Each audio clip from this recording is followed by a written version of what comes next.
Since their introduction to the U.S. market in 2007, the popularity of e-cigarettes has grown exponentially among those trying to quit smoking. Public opinion concerning the safety of this technology is divided by conflicting information. It's called vaping because the liquid nicotine, which is found in here, vaporizes when you press this button. Now, even though there is no tar and no smoke, there is still nicotine, which is the addictive part. Yet, e-cigarette advocates say this is healthier than one of these. This little guy is a small little battery. This part up here is the tank. And the top unscrews, and you take the liquid and pour it inside. To be able to satisfy that nicotine addiction without having the consequences of combustion is, to many, many people that are feeling trapped by combustible tobacco, it gave them hope. It gave them a way out. A new survey from the Centers for Disease Control and Prevention says more young people are using electronic cigarettes. There is a new trend among teens using e-cigarettes, also known as vapes. Here to talk about health risks. This is making teenagers pick up these little devices. All the rage on the Sun Coast. We're seeing small businesses opening up that sell those products. But are they ever any better for you than just...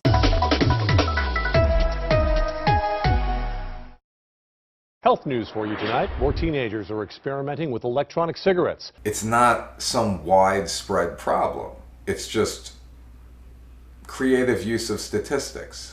But now the Centers for Disease Control and Prevention says that the percentage of teenagers using e-cigarettes has more than doubled. They take statistics about children experimenting with e-cigarettes and they blow it up to try and make people think that you have millions of kids using an e-cigarette on a daily basis.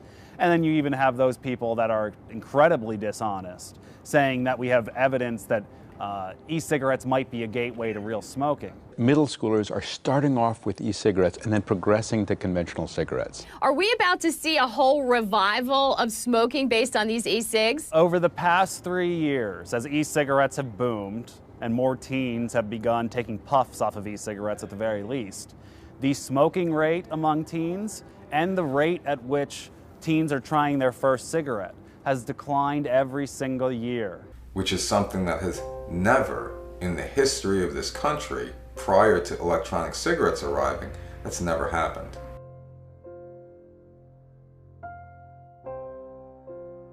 This is a gimmick to keep people addicted. It is impossible for anybody who struggled with smoking to say, look, I'm going to switch to electronic cigarettes and I'm going to quit smoking altogether. The reason why e-cigarettes are not smoking cessation products and never should be marketed as such is because there's no such thing really as smoking cessation under federal law. What products like the nicotine gum, patch, lozenge, etc. are approved for is tobacco use and dependence.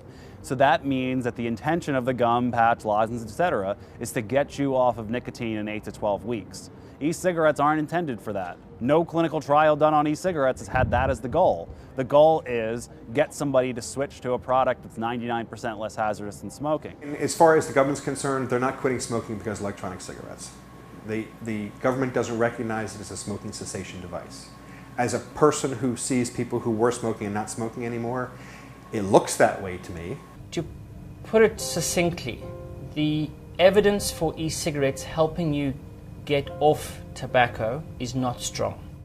Among smokers trying to stop without any professional support, those who use e-cigarettes are more likely to report abstinence than those who use a licensed NRT product bought over the counter or no aid to cessation. Real-world effectiveness of e-cigarettes when used to aid smoking cessation, a cross-sectional population study. I was a 3-pack-a-day smoker. I smoked for 26 years. I smoked a pack of cigarettes a day. I started when I was 14 and I'm 40 right now. So it's a long time smoking. Since I tried these back in 2012, I have stopped smoking. I've been vaping longer than 3 years, 2010, 09, 08. Yeah, wow, I've been smoking for 5 years. And I've stopped the last 6 months, which is nice. Feel a lot better, much better, drastically better actually. I feel a lot healthier. I can breathe a lot better. I'm more active. I can taste food. I can smell food. We may not have all of the evidence about e-cigarettes. We have a lot of evidence about the dangers of smoking, and we know cigarette smokers are quitting smoking and switching to e-cigarettes, so why would we make it harder for them to quit? First, make them understand that vapors are not smokers, because you're not going to get vapors' rights until they get that vaping isn't smoking. So you've got to think, well, okay, so it's not dangerous to be near someone who's using an electronic cigarette. There's really no evidence and actually very little reason to believe that it's going to renormalize smoking. So what's the problem? The problem in the end may simply be the word e-cigarette. The fact that it was called an electronic cigarette was a huge mistake. You know, it should have been called something else. We need to get that e-cigarette. It's a cigarette. It's not a cigarette. It's something else. We are not tobacco and we are not a medicine. We are a vapor product category, and a new category needs to be created. These products are 99% less hazardous than cigarettes, plus or minus 1%. So the whole scientific debate is, are they 98% less hazardous or 99.9%? Queen Mary University in London. Ian is having the levels of carbon monoxide in his body tested. So that's showing a 4 there, so that's a non-smoker reading. Ian now uses an e-cigarette. The test is overseen by Professor Peter Hayek. Many people out there think that nicotine itself is a dangerous poison, but if nicotine is taken without the accompanying toxicants, then the health effects would be very similar to drinking coffee. So that's a 4, so that's the exact same reading as before the e-cigarette. So e-cigarettes contain no discernible toxins or carbon monoxide. But these people that are going out and trying to ban them are trying to make them sound like they're just as hazardous as cigarettes. What reading will Ian get after having a normal cigarette? So you've got a 10 there, so that's officially a smoker reading. Experts say e-cigarettes are orders of magnitude safer than normal cigarettes. We are concerned about the potential for addiction and abuse of these products. We don't want the public to perceive them as a safer alternative to cigarettes. Rita Chappelle, FDA spokeswoman. They are a nicotine delivery device intended to be used like a cigarette. What happens to someone who stops inhaling the tars of cigarettes and only inhales nicotine? We don't know. There is at least the potential for harm. Norman Edelman, Chief Medical Officer, American Lung Association.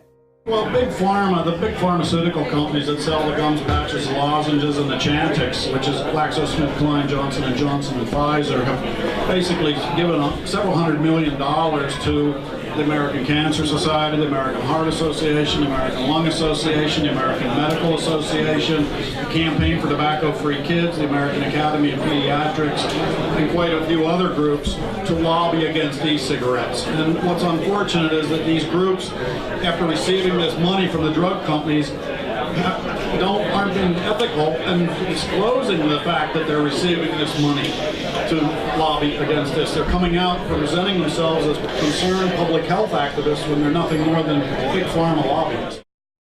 Right now, electronic cigarettes are not regulated by the FDA. My opinion is that the current state of regulations is an utter mess. And really it's going to come down to the FDA and how the FDA wants to treat this category, and that's really going to dictate the forward trajectory of this industry. If the lawmaker needs to make it so we don't sell electronic cigarettes to children under 18, how about we all just agree with them that that's a good idea? You know, there should be concern over labeling and child-proofing packaging. There should be concern over the contents that are going into the liquids, and all liquids should require testing. E-liquid is generally made up of 4 components. Glycerin, a simple sugar alcohol compound used commonly in the food and pharmaceutical industries. Nicotine, a mild stimulant in small doses, but a toxic poison in large quantities. Propylene glycol, a liquid used to disperse other chemicals into vapor. It is commonly used in inhalers and fog machines in addition to e-cigarettes. Flavoring, a variable component that could potentially, but does not necessarily, contain harmful compounds. This product deserves its own category. It should be regulated as its own individual product. There are still going to be regulations.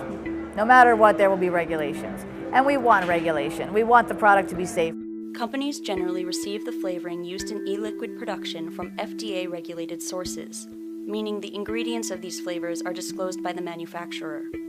There are certain compounds used in some flavors that are safe for consumption, but have not necessarily been tested for inhalation. And I would strongly oppose regulations that say you can't have a flavored liquid.